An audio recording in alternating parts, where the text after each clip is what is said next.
이번 대선의 마지막 토론회 시청률은 총 20.5%였습니다.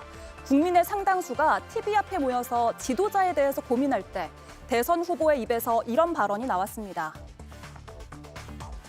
그러니까 민주노동 내 기준으로 여쭤보고 싶은 게 만약에 어떤 사람이 여성에 대해 가지고 얘기할 때 여성의 어떤 이런 얘기를 했다 그러면 이거는 여성 혐오에 해당합니까?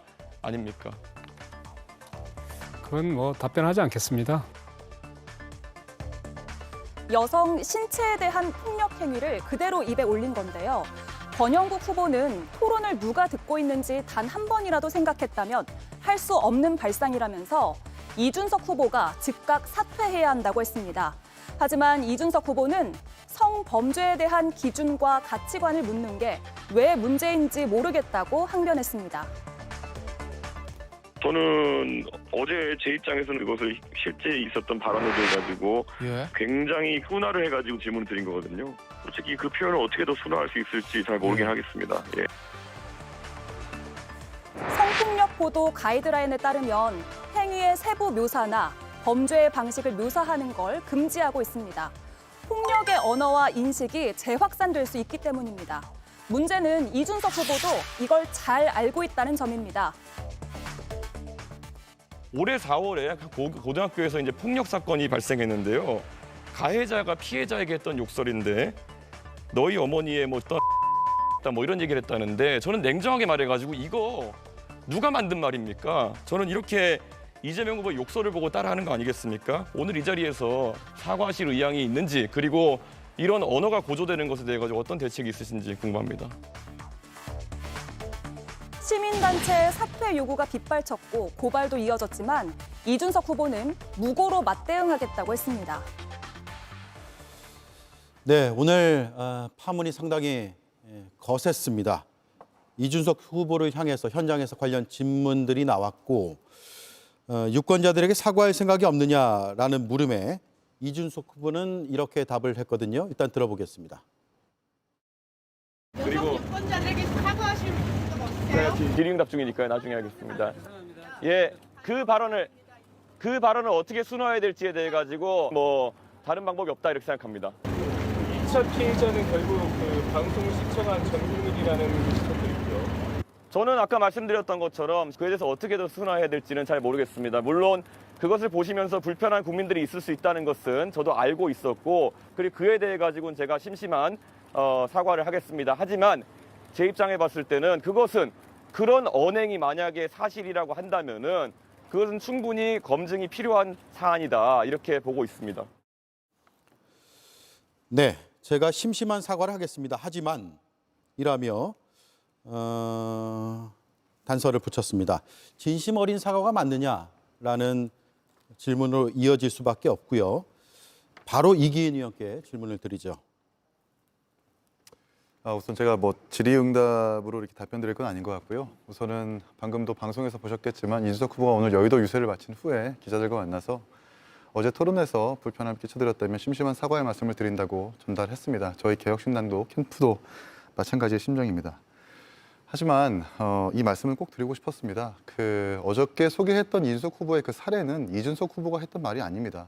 모 대통령 후보의 관계자, 가족이 여기저기 게시판에서 쓴 글을 그대로 소개해 왔던 사례일 뿐입니다. 그것을 그대로 옮겨오는 과정에서 불편을 끼쳐드린 점 저희는 인정합니다. 하지만 이준석 후보가 주장하고 싶었던 것은 왜 정치권에 두 개의 기준이, 두 개의 잣대가 존재하는가입니다. 진보 진영 내에서 특히 오래된 그 성범죄적 인식에 대해서 두 개의 잣대가 아니라 일관된 원칙으로 다뤄야 되지 않겠느냐는 것을 주장할 것이었는데 그 과정에서 시청자들께 불편함을 끼쳐드린 것 같습니다. 윤석열 정부 3년 내내 가족의 리스크 때문에 윤석열 대통령이 박절하게 끊어내지 못하고 여러 논란으로 국정을 어지럽게 했다는 걸 잘 알고 계실 겁니다. 만약에 차기 대선에서 이준석 후보뿐만 아니라 누가 대통령이 돼도 언젠가는 있을 수 있는 리스크라고 생각을 합니다. 단지 이준석 후보는 내 가족이라 할지라도 그런 문제가 생겼을 때 박절하게 끊어내고 처벌할 수 있느냐라는 그 기준을 물으려는 의도였는데 시청자들께 좀 다르게 해석될 수 있다는 부분을 저희 인정을 하고 이 부분을 좀 강조하고 싶다는 말씀을 드립니다. 예, 성친 의원님요. 일단 어제 있었던 일은 방송 사고죠. 지금 우리가 영상 자료를 볼 때 삐 처리를 해야 될 정도로 국민들이 듣지 않아야 할 소리를 듣게 한 겁니다. 그러니까 생방송 TV 토론이었기 때문에 그걸 사전에 막을 수 있는 방법이 사실상 없었던 것이고 이준석 후보는 본인의 정치적 공격을 위해서 대국민 전 국민에게 듣고 싶지 않은 이야기를 굳이 듣지 않아도 되는 이야기를 듣도록 강요한 겁니다. 이거는 상당히 폭력적인 행위에 속한다라고 저는 생각을 하고요. 그리고 아까 뭐 이중적인 잣대 말씀하시는데 그런 발언을 한 사람이 있다면 그런 표현을 쓴 사람이 있다면 비판받아야죠. 좀 비판합니다. 잘못된 표현입니다. 그런 표현 쓰면 안 됩니다. 저희가 무슨 이중잣대를 갖고 있다는 거죠? 그거에 대해서 비판하지 못하지 않냐 그런 말을 이끌어내고 싶었던 것 같은데 근데 또 이준석 후보는 갑자기 이렇게 얘기합니다. 그거 이재명 후보와 관련 없는 이야기다. 그냥 인터넷에 떠도는 이야기를 물어봤을 뿐이다라고 또 비겁한 변명을 하고 있거든요.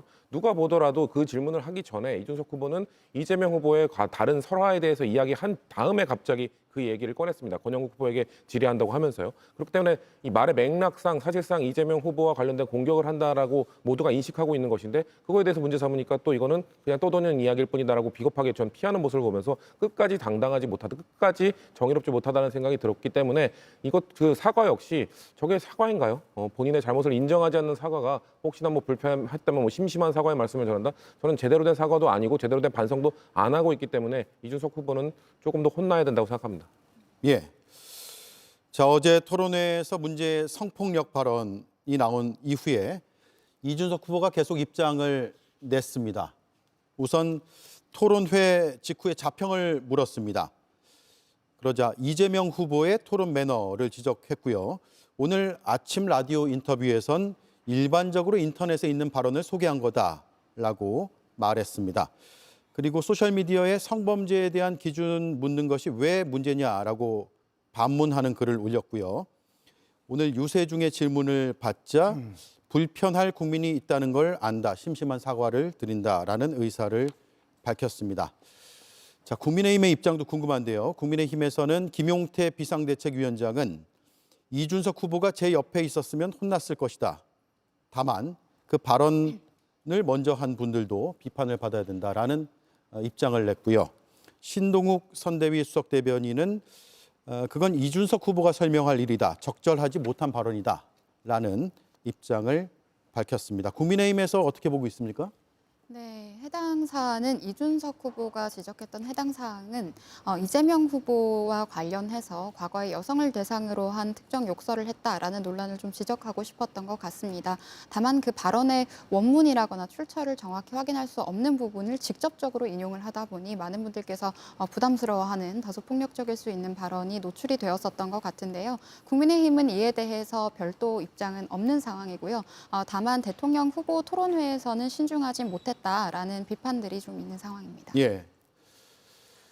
네, 저 이기인 위원께 여쭤보고 싶은데 아침에는 후보가 인터넷에 있는 발언 하나를 소개한 거다 이렇게 얘기를 했고 오후에는 다른 후보에 대한 가족 검증이다라고 이야기를 했어요. 근데 둘 중에 그러면 어떤 게 더 맞는 건지. 그러니까 다른 후보 인터넷에서 떠도는 말이라고만 똑 잘라가지고 얘기하기보다는 그것이 이렇게 연결이 되는 사안입니다. 이재명 후보와 관련된 이야기인 것이고 많은 인터넷에서 찾아봐도 기사도 날 만큼 특정할 수 있는 부분인데 어저께 토론회에서 이준석 후보가 했었던 그 발언의 취지라고 하는 것은 가족들이 연좌제를 져야 된다는 그 책임에 대해서 소재를 이야기하는 것이 아니라 특히 야권 성향, 진보 진영에서 지금까지 박원순 시장이라든지 오거돈 시장이라든지 그리고 또 JTBC에서 단독으로 인터뷰했었던 이윤택 예술감독의 피해자였었던 어떤 그 피해자의 인터뷰에서 나왔던 똑같은 사례에도 알 수 있듯이 진보 진영이 계속해서 나는 괜찮고 상대방은 안 된다는 내로남불의 기준이 있었기 때문에 그것들을 지적하다 보니까 저런 표현이 나온 것이라고 저는 말씀드리고 싶습니다.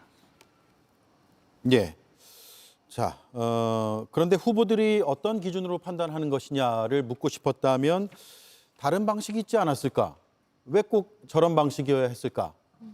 라는 생각이 들어요. 그렇기 때문에 그게 잘못됐다는 거죠. 저는 지금 이기인 최고위원이 말하고 있는 뭐 진보 전형의 이중적 잣대 이런 것들이 만약에 사실이라면 비판받을 부분이 분명히 있죠. 근데 그 문제를 지적하는 과정에서 굳이 그 발언을 꺼내야 됐습니까?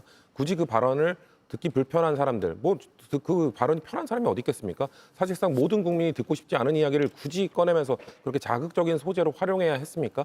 그리고 실제로 그런 얘기를 듣고 피해를 입었던 사람들에게는 또다시 2차 가해가 될 수 있는 발언입니다. 그런 발언으로 인해서 과거에 상처받았던 분들이 이준석 후보의 그 공중파에서의 그런 발언을 들으면서 얼마나 또 다른 상처를 받았겠습니까? 불필요한 이야기를 한 겁니다. 뭔가 여성 혐오에 대한 기준에 대해서 새로운 제시를 하던가 아니면 비판을 하고 싶었다면 충분히 그 표현을 순화할 필요가 없어요. 그 문장을 꺼낼 필요도 없습니다. 그 문장을 꺼낸 것은 여성 혐오 아니면 여성에 대한 공격 이런 것들을 지적하고자 한 게 아니라 그냥 이재명 후보에 대한 정치적 공격을 하고자 했기 때문에 그 단어를 가져온 것이기 때문에 그 문장을 가져온 것이기 때문에 정말 이준석 후보가 여성과 관련된 그런 혐오와 관련된 그 기준을 이야기하고 싶었던 것인지 국민들께서는 그렇게 생각하지 않을 거거든요. 이준석 후보가 정치적 공격을 위해 그 발언을 꺼낸 거라고 보기 때문에 저는 끝까지 지금 뭔가 이 이야기를 하고 싶었다, 다른 이야기를 하고 싶었던 것뿐이다. 그렇기 때문에 그 이야기를 하는 과정에서 이보다 더 어떻게 순화할 수 있는지 모르겠다. 끝까지 변명하고 있는 이준석 후보 다시 한번 생각해보고 제대로 된 사과를 하셔야 된다고 생각합니다. 예.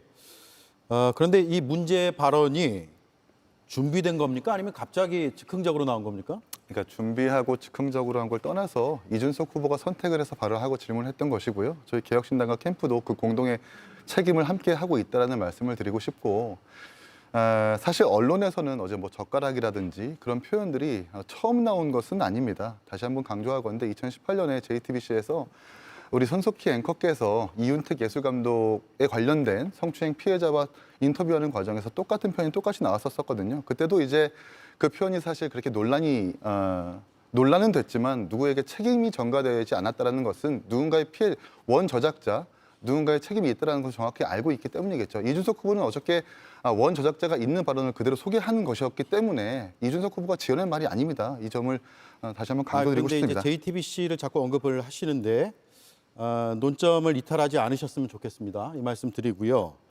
제가 준비된 발언인가 즉흥적인 발언인가의 질문은 사전에 캠프와 사전 상의가 있었다면 캠프 차원에서 왜 걸러내지 못했을까? 라는 생각을 할 수밖에 없잖아요. 그러니까 제가 뭐 일정기획단장에서 TV토론 팀도 아니고 제가 알 수 없는 사실이라서 제가 말씀드릴 수 없겠지만 공동선대위원장 아니세요? 맞습니다. 그러나 공동선대위원장이 지금 4명, 5명이고요. 정확하게 TV토론을 맡고 있는 팀이 있고 저는 일정기획을 맡고 있는 사람이라서 TV토론팀에서 전부 다 준비하는 것을 제가 알 수는 없습니다. 예. 다만 개혁신당이 공당으로서 이준석 후보가 했었던 그 질문과 발언에 대해서는 함께 책임을 진다라는 말씀으로 답변드리고 싶습니다. 예. 오늘 확인을 안 해보신 거네요, 그러면?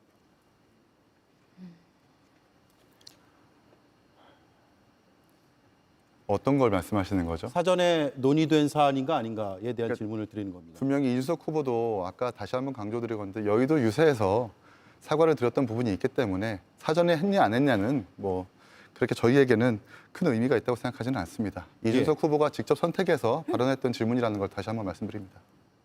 네. 알겠습니다. 저희가 성폭력 보도 가이드라인 앞서 이수진 앵커가 짚어줬는데 선정적 자극적 보도 지향이라는 항목이 있고요. 따라서 저희도 앞서 이준석 후보의 어제 토론 발언을 삐 처리했습니다. 다 내보내지 못한 점은 시청자들께서 이해하실 수 있을 거라고 생각을 합니다. 네. 국민의힘에서도 있을 수 없는 일이라는 목소리가 나오고 있는데 앞서 이제 백지원 대변인이 말씀하신 건 당내에서는 이에 대해서 특별한 입장을 내지 않고 있다라는 건데 대변인으로서는 어떻게 보고 있습니까? 네, 후보께서는 이제 해당 발언과 관련해서 특정 연예인이 언급되는 이런 여러 가지 상황에서 상처받지 않는 상황이 있었으면 좋겠다라고 말씀을 하셨고요. 뭐 나경원 공동선대위원장 같은 경우에도 대선 후보 토론회에서 하기에는 부적절한 언행이었다라는 비판을 했고 김용태 선대위원장 역시 비슷한 맥락에서의 입장을 낸 바가 있습니다. 이준석 후보는 아마 이재명 후보와 관련해서 그리고 진보 진영의 여성 혐오적인 여러 가지 부분들을 좀 지적하고 싶어서 그런 전략을 사용했던 것 같습니다만은 정치인의 발언은 또 책임이 따르기 때문에 선택에 따라 따라오는 책임들에 대한 모습들도 보여줘야 하는 상황이 된 것 같습니다. 인용 과정에서 분명히 전략적인 선택이었을 수 있다고 보고 있고요. 그래서 앞으로 이 부분에 대해서 이준석 후보도 문제가 있다고들 이야기를 하시지만 그 정확한 부분들은 사실 진보 진영에 있는 사람들의 여성 혐오적인 그런 면들에 대한 비판도 함께 우리가 해 나가야 될 것 같다라는 말씀을 드리겠습니다. 예. 아까 김용태 비대위원장도 그런 이야기를 했고 지금도 그 민주당의 뭐 진보 진영의 여성 혐오적인 발언 그런 거를 말씀하시려면 저는 명확히 팩트를 근거를 제시하셔야 된다고 생각을 하고요. 그리고 그 김용태 비대위원장이 또 그 얘기를 하더라고요. 그러니까 그 발언을 한 사람도 먼저 비판받아야 된다고 얘기를 하는데 먼저 발언을 한 사람과 그 인터넷에 그런 글을 올린 사람은 비판 받아야 됩니다. 저희도 지탄합니다. 잘못된 글입니다. 마치 김용태 비대위원장이나 국민의힘의 입장을 들어보면 민주당은 그런 글에 대해서 막 옹호하는 듯한 그런 발언을 해도 된다라고 말하는 듯한 지금 뉘앙스를 풍기고 있거든요. 그런 발언한 사람을 뭔지 보호하기 위해서 민주당이 나섰기 때문에 이중적 잣대를 하고 있는 건 아니냐라는 비판을 하는 것 같은데 그렇지 않습니다. 민주당은 그런 표현하는 사람들, 그런 말하는 사람들 다 비판받아야 되고 혹시나 그 발언으로 누군가에게 상처를 줬다 하면 그 사람은 처벌까지 받아야 된다고 생각합니다. 한 번도 민주당은 그런 발언에 대해서 옹호하거나 동의하거나 이것을 해도 되는 발언이라고 말한 적이 없기 때문에 그런 식의 김용태 비대위원장의 전 발언은 좀 부적절한 해명이었다고 말씀드리고 싶습니다. 예. 정치권 반응들 조금 더 살펴보겠습니다. 앞서 이준석 후보의 발언은 들어봤고요. 국민의힘의 입장도 저희가 그래픽으로 보여드렸고요. 민주당 선대위에서는 차마 입에 담기 어려운 언어 폭력이 나왔다라는 입장을 냈습니다. 들어보겠습니다.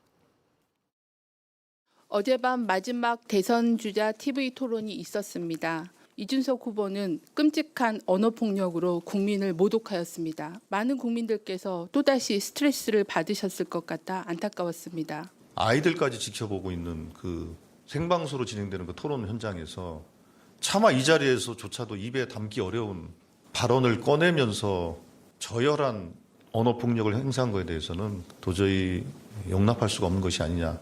그 후한무치가 곧 젊음은 아닙니다. 네.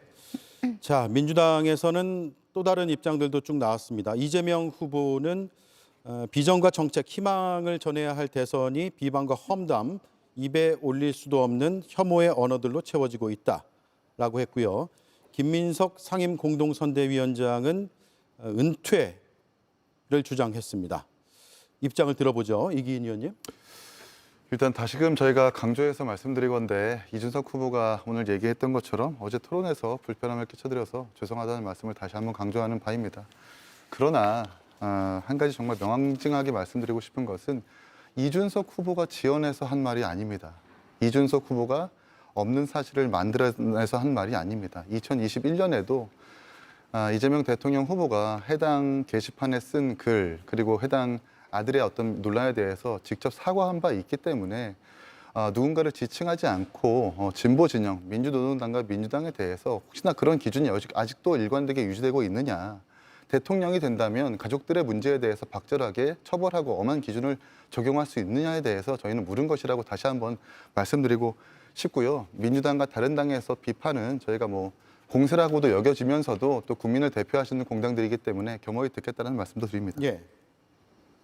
그 과거에 지금 이케인 최고위원께서 말씀하신 것처럼 과거에 관련 문제에 대해서 사과한 바 있다고 했고 이준석 후보도 역시나 마찬가지입니다. 그 토론 과정에서 그 관련 설화에 대해서 이재명 후보가 사과했다라고 얘기를 했습니다. 그럼에도 불구하고 왜 그 발언을 굳이 다시 꺼내서 이게 사실 그 전 국민이 보는 토론 아닙니까? 지금 아까 우리가 초입에 봤듯이 전체 시청률이 20%가 넘는 TV 토론이었고 어린 아이들도 보는 토론 현장에서 굳이 그 발언에 대해서는 충분히 다른 말로 얘기할 수 있습니다. 과거의 설화라든지 아니면 가족 간의 문제에서 발생한 설화, 뭐 충분히 그 표현 직설적인 표현을 쓰지 않아도 충분히 대화가 가능하고 문제제기 가능한 부분이거든요. 그럼에도 불구하고 자기가 한 발언이 아니라는 이유로 남이 한 발언을 갖고 왔기 때문에 괜찮다라는 식의 변명은 이건 저는 그 정치인으로서의 태도가 부적절하다고 생각하거든요. 그러니까 정말 대통령 선거에 나오고 대통령을 꿈꾸는 사람이 본인의 발언은 결국 본인의 입을 통해서 나왔다면 그 발언의 근원지가 누구이든 간에 결국 그 사람의 입을 통해서 나온 겁니다. 전 국민을 향해서 그 사람의 입을 통해서 나온 발언이라면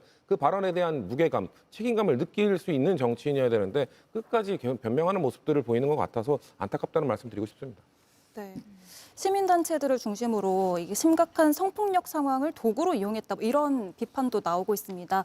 근데 시청자 입장에서는 아무래도 가족 단위로 그 TV를 보고 있을 수도 있고 학생들이 보고 있을 수도 있고 아까 이제 말씀하셨던 것처럼 총 시청률이 20.5%란 말이죠. 근데 그런 성폭력 발언을 모두가 보고 있는 상황에서 이렇게 한다는 게 그리고 또 정쟁의 도구로 이용을 한다는 거에 대해서 그런 지적이 나오는데 어떻게 생각하시나요? 네, 이재명 후보 관련해서는 친족 대상 욕설 논란에서 이미 여성 혐오적인 발언이 아니냐라는 여러 가지 논란들이 지난 대선 때도 있었습니다. 아마 이런 부분들을 이준석 후보가 이번에 지적을 하고 싶었던 것 같은데요. 다소 그 인용 과정에 있어서 적나라했던 면들 그리고 지금 터부시되고 있는 부분들을 꺼내왔기 때문에 이것이 또한 정치적인 책임으로 이어질 수 있는 부담이 된 상황입니다. 하지만 이준석 후보가 정치를 지금까지 줄곧 해오셨던 것들을 볼 때, 경력들을 볼 때는 어떠한 이런 발언에 대한 책임을 전제로 하고 이런 발언들을 다소 전략적으로 활용했을 수도 있겠다라는 생각이 들고요. 결국에 핵심은 그 발언을 처음에 누군가가 했느냐에 대해서 국민들이 관심을 가지시기를 바라는 마음에 그런 발언을 한 게 아닌가 싶습니다. 네, 이 어제 발언을 이제 학생들도 보고 있고 여러 국민들이 보고 있는데 그게 전략적 선택이라고 해서 그런 발언들을 했을 때 그걸 듣는 시청자 입장에서는 그게 적절했을까요? 그래서 이게 대선 토론장에서 하기에는 부적절한 언어였다. 말씀하셨듯이 우회적인 표현이라거나 다른 방식으로도 지적을 할 수 있었을 텐데요. 그래서 이런 부분에 대해서 국민의힘 측에서는 계속 비판을 하고 있습니다. 예. 자, 이게 법적인 공방으로까지 이어질 것 같습니다. 시민단체가 정보통신망법, 아동복지법, 공직선거법 위반 혐의 등으로 이준석 후보를 고발한 상태고요. 이준석 후보는 오늘 오전에 정치적 고소 고발이다라고 규정을 했고 무고로 맞대응하겠다라는 입장을 냈습니다. 무고로 맞대응이 지금 이루어지고 있습니까? 어떻습니까? 무고로 맞대응이 뭐 접수된 것은 제가 확인을 하지 못했고요. 최근에 이제 뭐 거북선 발언이라든지 민주당에서 계속해서 고소 고발을 다른 후보들에게 난무하고 있는 것 같은데 이번도 마찬가지입니다. 물론 인석 후보가 인정한 부분은 사과한 부분도 분명히 있지만 이걸 가지고 또 오히려 정략적으로 이용을 하면서 마치 이준석 후보가 지어낸 말인 것처럼 포장을 해서 그렇게 뭔가 고소를 한다라면 당연히 무고로 맞대응해야 된다고 저희도 생각을 하고 있습니다. 예. 자, 그리고 개혁신당의 당원들 탈당이 이어지고 있다 이런 보도가 나왔는데 사실관계를 좀 확인해 보죠. 실제로 개혁신당 게시판에는 여러 글들이 올라오고 있습니다. 이준석 후보에게 실망했다. 탈당을 요청한다. 건전한 보수로 커가길 기대했다. 1, 2차 토론 당시에도 혼란스러웠지만 젊은 혈기가 있다고 위안을 삼았다. 그런데 마지막에 귀를 의심하지 않을 수 없었다라는 글들이 올라오고 있습니다. 개혁신당에선 탈당 속출이라는 것은 사실과 다르다라는 입장을 냈죠. 그러니까 입장이 아니라 저희가 직접적으로 데이터를 확인을 해보니까 저희 개혁신당의 게시판이라고 하는 것이 당원이 아니어도 게시판 회원 등록이 가능하면 글을 쓸 수 있기 때문에 대부분 비당원의 게시글로 확인을 했습니다. 오히려 어제 하루만 해도 약간 1,000명 정도의 당원이 늘었고요. 오늘 오전만 해도 200~300명 정도의 당원이 오히려 늘었고 또 어저께 이부터 지금까지 탈당한 인원이 한 50명 정도 되는데 그것은 다른 날짜의 평균 수치와 비슷하기 때문에 탈당이 속출하고 있다는 것은 사실과 다르다는 말씀을 드립니다. 예. 자, 이재명 후보는 이 논란에 대해서 오늘 이런 입장을 밝혔거든요. 들어보겠습니다. 그냥 뭐 안타깝다 이 정도 하겠습니다. 여성가족부를 폐지하겠다라고 어떤 정치인이 약속을 했고 젠더 갈등 이게 좀 매우 심해졌어요. 그래서 성평등 가족부라는 명칭이 적정하겠다. 그런데 요즘은 남성이 차별받는 그런 경우도 예외적으로 있다. 또 세분해서 세심하게 또 배려해야 될 필요도 있는 거죠. 제가 말하기도 참 어렵습니다. 혹시 말 한마디만 삐끗하면 큰일 날 수가 있기 때문에 잘 정리해 주기 바랍니다. 예, 세 차례 TV 토론이 끝났습니다. 이제 후보들의 토론은 없습니다. 마지막 토론에서 어제 정치 분야였고요. 외교 안보 분야에 대한 정책들이 어떤 쟁점이 될 것인지도 많은 분석들을 했지만 충분히 다뤄지지 않은 상황에서 벌어진 이번 사태에 대해서 여러 비판의 목소리가 나오고 있습니다. TV 토론 무용론이라는 얘기까지 나오고 있는데 어떤 입장 생각들이신지 한 말씀 듣고 다음 이슈로 넘어가죠. 먼저 성춘 의원님. 저는 작년 미국 대선 토론을 보면서 그래도 우리나라 정치 뭐 욕 많이 하고 비판 많이 받지만 미국의 대선 TV 토론이 훨씬 더 후진적이다라는 느낌을 받았었거든요. 근데 이번 대선 토론 과정을 보면서 우리가 그런 말할 처지가 못 되는구나라는 걸 깨달았습니다. 그러니까 우리나라의 대선 TV 토론이 1997년부터 시작이 됐죠.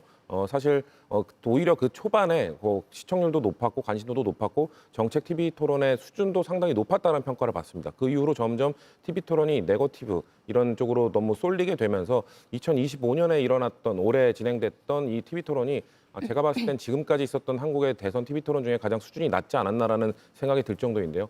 사실 네거티브 전략, 누가 말할 때는 검증이라고 합니다. 네거티브 전략은 사실 뭐 어제 오늘의 일이 아니라 수천 년 전부터 그 고대 국가 때부터 뭔가 이 정치인들이 전략적으로 활용했던 방안이긴 합니다. 근데 그렇다고 해서 이런 TV 토론에서 사실상 주권자들에게 그렇게 많은 기회도 없습니다. 딱 3번 정도 주권자들에게 본인들의 정책과 다른 후보의 정책, 비전을 비교하면서 비교 우위를 가져갈 수 있는 그런 기회를 상대방의 어떨 때는 또 확인되지 않은 그런 네거티브 전략으로 일관하면서 뭔가 남는 거는 뭔가 자극적인 발언들만 남기게 되는 이런 부적절한 발언들, 부적절한 전략들을 보면서 이대로 TV 토론하는 것이 맞느냐. 저는 TV 토론은 여전히 유효하고 더 많이 해야 된다고 생각합니다만 이런 네거티브로 흐르는 거에 대해서는 결국 정치 문화가 바뀌어야 되는 것이고 정치인들이 앞장서야 되는 것이고 그리고 정당이 자정작용을 가져야 됩니다. 저는 각 당이 이번 TV 토론에 대한 반성과 국민들께 어떤 모습을 앞으로 보여드릴지에 대한 처절한 반성과 개선 의지가 있어야 이런 문화를 바꿀 수 있지 계속해서 그냥 이거를 뭐 검증 과정이지라고 터부시한다면은 앞으로 TV 토론에 대한 국민적 관심은 점점 떨어지게 될 것이고 후보자들에 대한 검증 능력은 점점 약화될 것이기 때문에 저희가 다 같이 저희도 민주당도 반성할 부분이 있다면 반성하겠습니다. 다 같이 자성해야 될 부분이라고 생각합니다. 예. 네, 먼저 여가부 폐지 관련해서 말씀을 드리면 여가부 같은 경우에는 문재인 정부 당시 관권 선거 논란도 있었습니다. 그리고 행정 효율상의 문제로 여성가족부를 폐지해야 한다라고 했던 것이지 젠더 이슈를 촉발시키기 위함이 아니었음을 한 번 더 말씀을 드려야 될 것 같고요. 여성가족부 같은 경우에는 다른 부처의 기능을 조각조각 떼어왔다 보니까 행정 효율을 굉장히 저하시켰다라는 것들은 이제 소속 부처 공무원들도 직접 이야기한 바가 있었습니다. 그래서 이런 여러 가지 행정 효율을 고려해서 지난 대선 때 공약으로 나왔었던 내용이고요. 또 인구부로의 개편 또는 가족부로의 개편 같은 것들은 정치권에서 계속해서 논의가 되어왔던 사안이다 말씀드리겠습니다. 그리고 토론 관련해서 국민들께서 가장 실망하셨던 장면 중에 하나는 특히 청년들께서 많이 실망하셨던 장면은 이재명 후보가 뭐 어쩌라고요? 라고 수차례 이야기하셨던 장면이었던 것 같습니다. 전 국민이 보시는 장면에서 다른 후보의 질문에 대해서 뭐 어쩌라고요? 라고 이야기하는 태도는 국민을 기만하고 무시하는 무례한 태도였다라는 생각이 들고요.